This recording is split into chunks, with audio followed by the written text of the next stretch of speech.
রাত পোহালে বাংলাদেশে হিন্দু ধর্মাবলম্বীদের অন্যতম প্রধান ধর্মীয় উৎসব সরস্বতী পুজো। সরস্বতী পুজো বিদ্যা এবং সঙ্গীতে দেবী সরস্বতী আরাধনাকে কেন্দ্র করে ঢাকা সহ সারা বাংলাদেশে চলছে।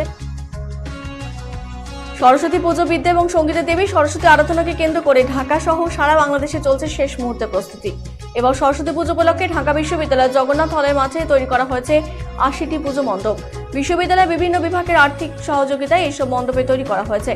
পুজো উদযাপনের প্রস্তুতিও মঙ্গলবার রাত ১২টার মধ্যে শেষ হবে। ঐতিহ্যবাহী জগন্নাথ হলে মহাসাড়ম্বরে বিদ্যা এবং আরাধনা অধিষ্ঠাত্রী দেবী সরস্বতীর পুজোর আয়োজন করা হয়েছে। সকাল ৮টায় শুরু হবে পূজা অর্চনা এবং ১০টা থেকে শুরু হবে অঞ্জলি প্রদান। সন্ধ্যা ৬টায় হবে আরতি অনুষ্ঠান। এছাড়াও ঢাকেশ্বরী জাতীয় মন্দির, মেলাঙ্গন, রমনা কালী মন্দির এবং রাজারবাগ কালী মন্দির সহ বিভিন্ন মন্দিরেও হবে পুজো অর্চা।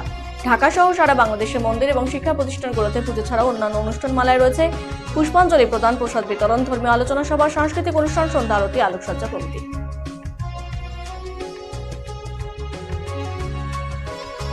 সরস্বতী পুজো উপলক্ষে বাংলাদেশের রাষ্ট্রপতি মোহাম্মদ শাহাবুদ্দিন এবং প্রধানমন্ত্রী শেখ হাসিনা পৃথক বাণী দিয়েছেন। বাণীতে তারা হিন্দু সম্প্রদায়ের সবাইকে আন্তরিক শুভেচ্ছা এবং অভিনন্দন জানিয়ে বলেছেন, বাংলাদেশ সাম্প্রদায়িক সম্প্রীতির দেশ। হাজার বছর ধরে এই ভূখণ্ডে জাতি, ধর্ম, বর্ণ নির্বিশেষে সকল ধর্মের মানুষ মিলেমিশে একত্রে বসবাস করে আসছেন।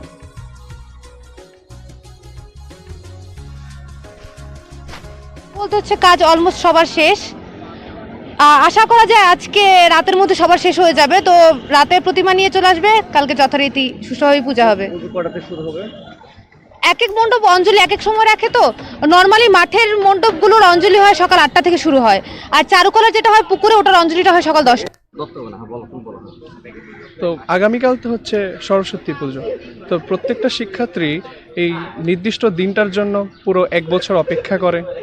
তো তারপরে হচ্ছে অপেক্ষা করার পর হচ্ছে সেই মাহেন্দ্রক্ষণটা যখন আসে, তখন হচ্ছে শিক্ষার্থী আর হচ্ছে যে মানে মায়ের মধ্যে মা সরস্বতীর সাথে একটা হচ্ছে মিলবন্ধনের সৃষ্টি হয়।